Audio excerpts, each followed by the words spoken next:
Hey, this is John Young here with the Disc Jockey News. Today we're going to look at just a little bit on one of the things you're going to hear a lot about here with this whole COVID situation is the phases involved with reopening up the world. And I want to talk about how that affects us as mobile entertainers specifically. This is coming from, well, let me just pull the page up. This is coming from a document in which you're going to be hearing an awful lot about from this particular group and such. This is from the National, this is the document called the National Coronavirus Response, a Roadmap to Reopening. This was produced by let me come down here, this group, this team, American Enterprise Institute is what it was produced for. This particular document is being referred to very heavily on the different phases, and you're going to hear more discussion about that. So I spent some time digging into this, listening to and talking about this with other people to get an idea of what this could mean for us, and I've got a few things highlighted, so we're going to jump into that. What this basically is a document, there's 4 phases that they refer to in this situation of reopening the United States or the world or any place for that matter after the coronavirus. If you find this document, they've got a really nice little executive summary right at the beginning here that you can go and you can actually read through, and they talk about the different things. The phases are, phase 1 is basically to try to get a handle on what's going on. I'll just come down here to the phase 1. Slow the spread is what phase 1 is there. You can see it on the right side there. That's what we're in right now. Now, some places are going to be at a point in time moving to phase 2, which is the state-by-state reopening. We are not there yet at any place in the United States yet because they've got some guidelines. And these guidelines are what some of our politicians and such are referring to before they're going to open up. They were going to be looking at things like this. And this is one of the most reputable ones out there right now. So, in phase 2, during phase 2, 1 is trying to get a handle on it and stop the spread. 2 is the schools and different things are going to start to reopen, and there's some indicators that we're going to look at in such with that. Then in phase 3, wherever phase 3 was here over on the side, there we go. Establishing immune protection and lift the physical distancing, and then phase 4 is basically then build up the infrastructure so when or if this happens again, we will be ready. In other words, we're all going to go and buy 5 gallons of hand sanitizer. We're going to have toilet paper up to a closet full of toilet paper, and we're going to buy rubbing alcohol and face masks. Anyway, so let's look at this a little bit. Phase 1 is the slow the spread here, and on the goals of it are slowing the transmission of the things and the test. This is what we're in right now. And really the part I wanted to go and focus on is what it takes to move from phase 1 to phase 2. And I've got that highlighted here. This is all a breakdown in depth of this. So these are the things that they're recommending are triggers to move from phase 1, which we're in right now, to phase 2. So we're wanting to have a sustained reduction in cases for at least 14 days. What that means is that you hear them talk about the increase and then the plateauing and then the coming down off that. They want to be able to see that we're coming on the downward side of that crest, and we're going to be getting to the point now. We're not going to be completely out of the woods, but now we're starting to see fewer cases and fewer deaths coming from this, and the spread is starting to slow down. That has to be sustained 14 days. So basically having a down day, and an up day, not sustained downward trend. So that's what they're going to be looking for. Then the hospitals have to have the ability to treat everyone who's having the problems. That's going to be a big one because they need to make sure that if for some reason things open up and then you get a group of people, 1,000 people that were whatever, that all of a sudden are sick, can they handle that? So they need to make sure that the hospitals are good to go with that without having to go into a crisis mode and building tents, hospitals out in the backyard. The state must be able to test the people. So the tests have to be out there. That means they're going to be able to have to test if they have it, or if for some people they're going to be testing to see if they're immune to it because they've already had it and didn't know they had it. The confirmed cases and such. So those are going to be a big factor, especially that downward cycle for 14 days. Some people have talked about needing to see that for that, okay, we're going to go and then we need to see 14 days at like half capacity of what we were at the peak. There's going to be a variety of different things, but the idea is that even once we've started to come down, it's going to be needing to see a trend there. So let's go into phase 2. Let's talk about that just a little bit. Phase 2 is where businesses can start to reopening. People should be continuing to do some of their distance work if they possibly can.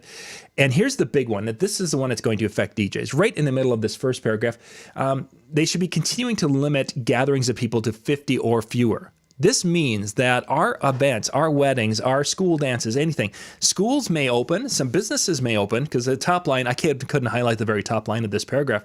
Schools and universities would reopen. But we have to be looking at small events. So we may have school that's going to open in the fall, but we may not be able to have a school dance, is what I'm seeing if they're going to follow these guidelines until we get into phase 3. So phase 2, where we've got some kind of handle on it and people aren't getting sick as fast, and we're able to, the sickness is going to slowly spread its way through instead of all of a sudden becoming this epidemic in one particular area. 50 people, this is going to be big. You will hear this referred to an awful lot as we go forward. If this is phase 2 is held to, this could be major for us. And then we continue down a little bit. Oops, I got to go to the right page so I can scroll. And then for older adults, those over 60 that have those health issues and such, they're talking about that during phase 2, they would still recommend for them not to be too limiting their exposure to the community, because they are going to still be at risk. So there's going to be some social distancing things that are going to be reduced during phase 2, and there's going to be some things that are going to be kind of held in place with especially older adults. Let's scroll down to talk about moving from phase 2 to phase 3, because this is really the big thing here. Is moving from phase 2 to phase 3 requires one big thing, and that's called a vaccine. The vaccine has to be out there available so that people can be getting immunized from this, so that then we end up having that herd immunity to this, where most of the people are immune because they've taken it. Some people are immune because they had it. Some people who can't take the 2, there hopefully is enough people not carrying it so that they won't get sick. That's what we're going to be getting to. But this is phase 3. When phase 3 is basically the point where things start to open up completely and we're getting back to life as we know it.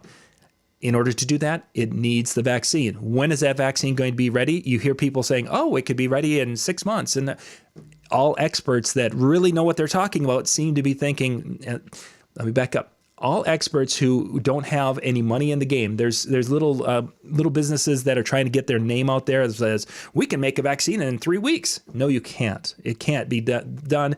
It can be done on paper maybe, or a computer simulation, but to actually create something, test it, and make sure it's safe is going to take that 9 to 12 to 18 months.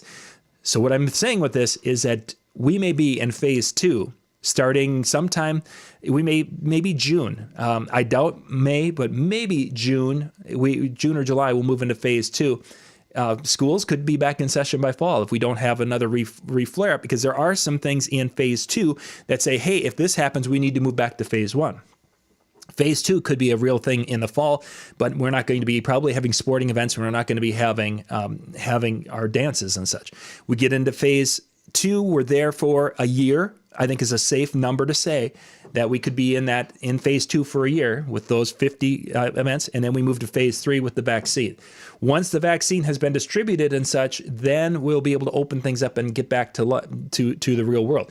How long it takes to be able to mass produce and then to mass distribute, if let's say it takes a year to get the stuff out there and then they're mass producing it, it might take another 6 months to be to the point where we're out of phase 2 and into phase 3 safely, where we start to pull things back. Then I'm just going to, right here it talks about the once it's safely and efficiently, they can move to when the vaccines are, we move to phase 3.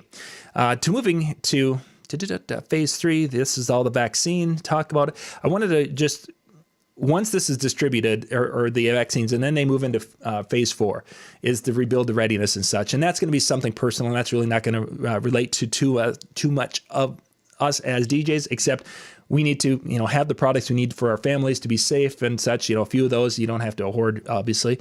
But then we need to be looking at the financial and number sides, how we can protect ourselves, because unfortunately, these things have happened every few years. And if things continue at this trend, we may have more of this just as the population in the world goes the direction it goes. So to summarize, right now we're in phase 1 of it, and you're going to hear everyone's talking about phase 1. Phase 2 sounds like it's a better step, and it is, but the two things in this is that it could take a year in phase 2 till we get to phase 3.